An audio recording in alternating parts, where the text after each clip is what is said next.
guys, so magbabasa tayo. My little sister.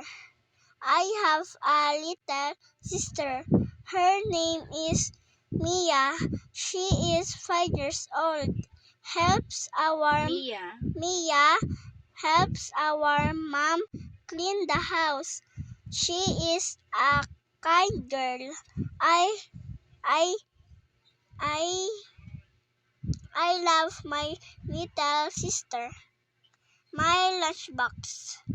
This is my lunchbox.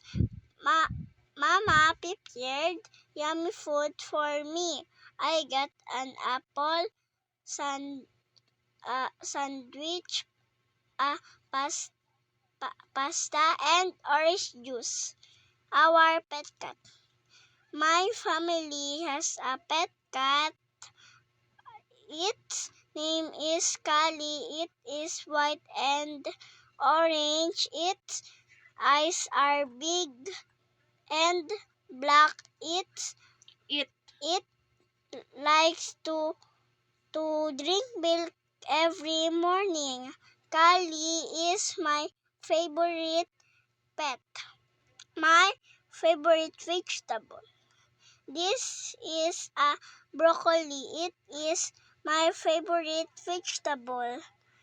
Broccoli. It is color green.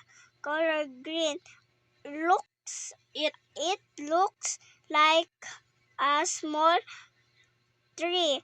Broccoli is very healthy. You must try to eat this too. My new bed. Dad bought me a new bed. It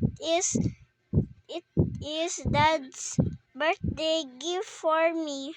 It is big and pink. It is soft and comfy. I like my new bed. I thank my dad.